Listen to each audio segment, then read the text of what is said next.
that we were left here as family members of God's body and His church.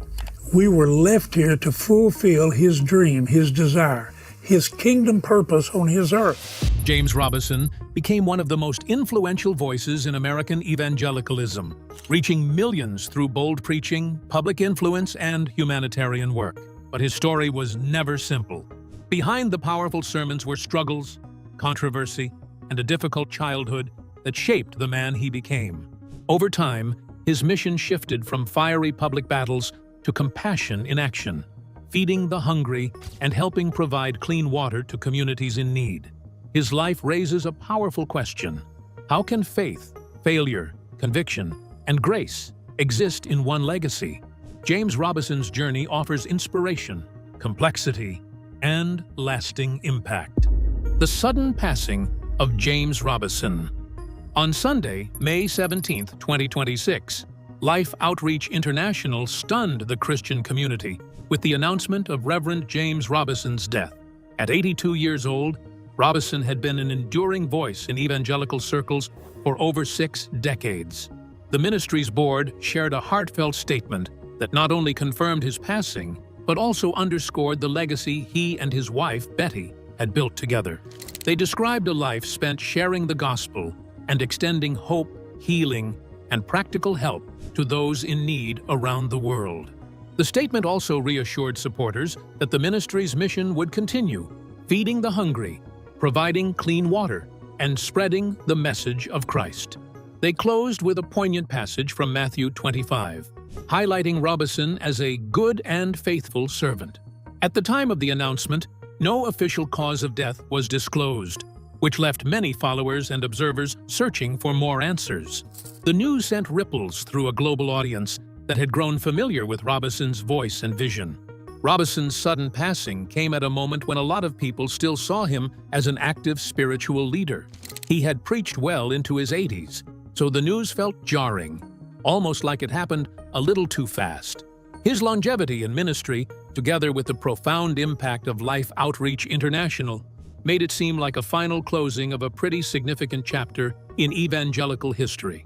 Prayers, and condolences poured in for his wife Betty, for his family, and for everyone who had been touched by the ministry's reach. The weight of Robison's departure was felt both personally and in a more institutional way too. But behind the announcement, there was this deeper story, one of resilience that was forged through hardship, full of public victories and those quieter, private struggles. That's what made James Robison's life more than just the sum of the headlines. The initial shock of his death kind of opened a door, and suddenly people wanted to know the fuller picture. The man who had shaped so many lives, in ways that were visible and also unseen. Robison's story wasn't only about ministry success, it was about moving through layers of personal pain while also facing public scrutiny. His early beginnings and the long road he walked became even more meaningful in light of his final farewell. And then, the real question kept echoing. How did someone born into such difficult circumstances rise to become a leading figure in American Christianity? The Christian world reflected on Robison's journey, his genuine faith, his leadership, the legacy he left behind. In a sense, his death was both an ending and a moment to look deeper at the forces that shaped his life and ministry. People who knew him spoke of his sincerity and the way he influenced others. Those who were less familiar, however, were left prompted to explore a life that was rich in contradiction and grace, even if it didn't always fit neatly into one storyline. This announcement was the starting point of a story that would uncover the many facets of James Robison's extraordinary existence. To understand why his passing broke hearts and inspired reflection, we need to look at how his story began. A childhood marked by fire. James Robison's life began under difficult and uncertain circumstances on October 9, 1943, in the charity ward of a Pasadena, Texas hospital. His mother, Myra Wattinger, was a nurse, and his birth was the result of a forced, indecent encounter, a painful reality she openly shared during his lifetime. Attempting to find a safe home for her son, she placed an advertisement seeking a family to care for him, answered by Reverend H.D. Hale and his wife. For several early years, Robison was raised in that household. a family shaped by faith rather than biology. When James was about 5, his mother reclaimed him and married the man who had assaulted her. His biological father was an alcoholic, and according to Robison, their relationship was marked by instability, fear, and violence. A profound moment came during James's teenage years when he nearly shot his father in self-defense. Following that, the elder was arrested, and James was sent back to the Hales. It was there, at a revival meeting, that Robison experienced what he described as a life-changing encounter with Jesus at age 14. Amid this upheaval, Robison also met Betty Freeman in the church community pastored by Reverend Hale. They would marry on February 23, 1963, at the age of 19, and remain together for more than 60 years. Betty was much more than a life partner. She was the steadfast companion in both the joys and trials of ministry, a foundation for everything James would build. Together, their bond endured scandals, shifting theology, political battles, and profound personal grief. God's call to ministry came to Robison when he was 18, and from that point, doors just started opening. Like, somehow, not always, but enough that it felt real. His early preaching engagements grew rather fast, and then it turned into stadium crusades across the nation, drawing millions over decades. Official records show over 20 million attended his campaigns, and that led to more than 2 million documented decisions for Christ. I mean, those numbers testify to a ministry that cast a wide influence and touched countless lives, way beyond the usual reach that many evangelists ever seem to get. Robison's early years in ministry showed a firebrand kind of style, the sort with bold confrontation in the messages, often turning toward the pressing social questions of the time. His public image was shaped in part by how ready he was to stir controversy and to take on cultural shifts head-on. That method sometimes brought him supporters and also critics, and in a way, it set the pace for a ministry that stayed right in the middle of ongoing cultural arguments of the era. The trouble of his childhood and youth sat in sharp contrast to the success he found as a young evangelist, and that tension kind of kept showing up again and again throughout his life. His own story of pain, faith, and redemption became a background story that fed into both his preaching and his personal calling.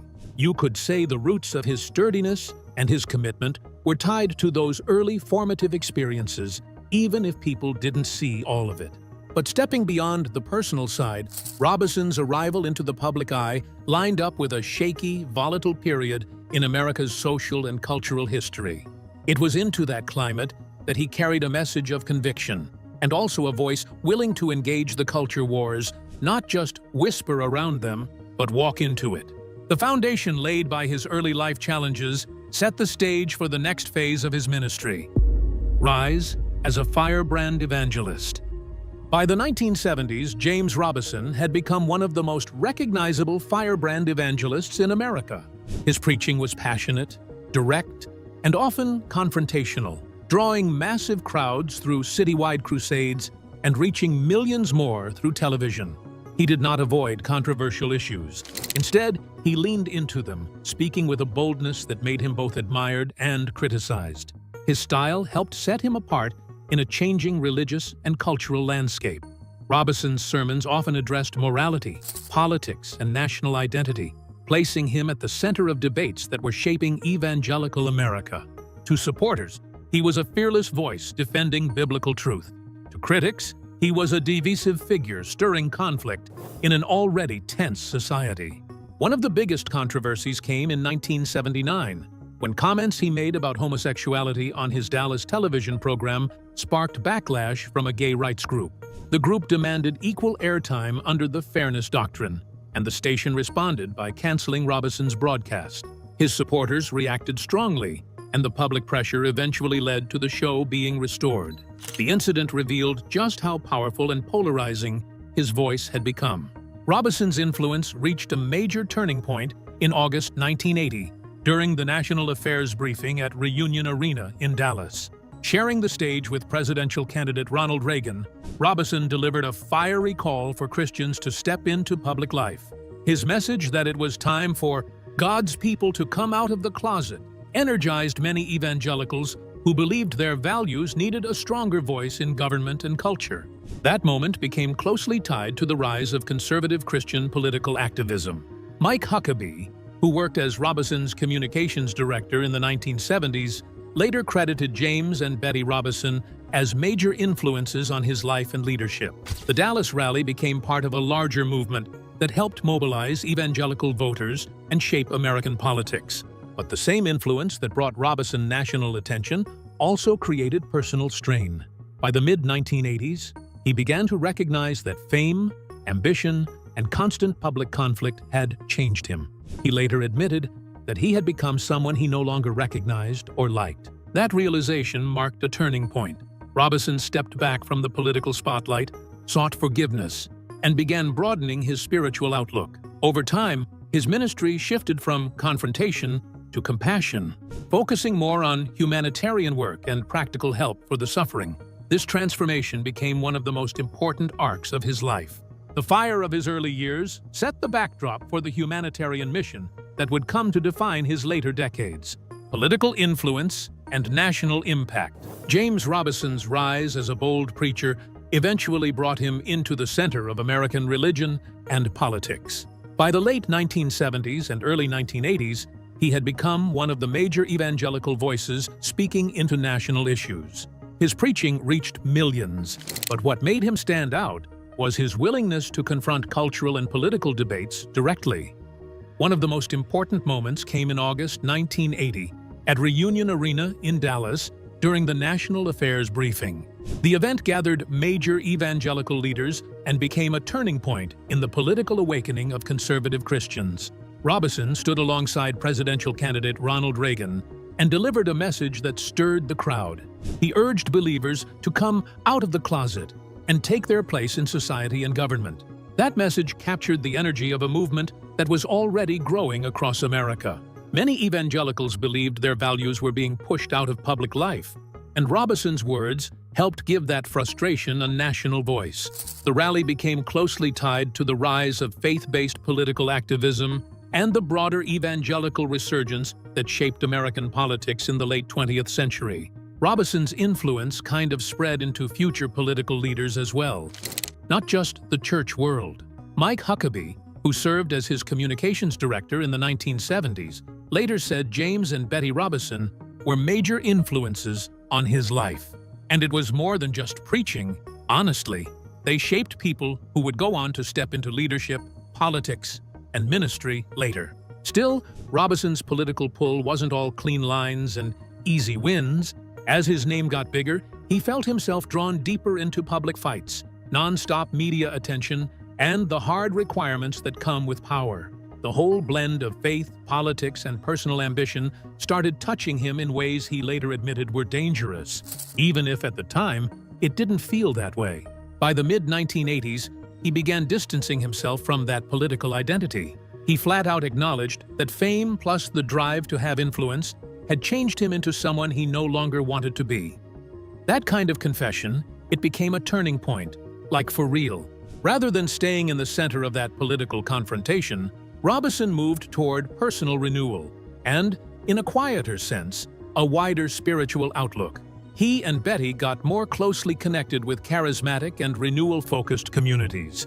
And eventually, they found a different kind of ministry through life today. That shift didn't erase the political impact, but it did redirect the course of his legacy. James Robison moved away from public battles toward practical compassion, and he reworked his ministry around faith, service, and the gospel lived out through action.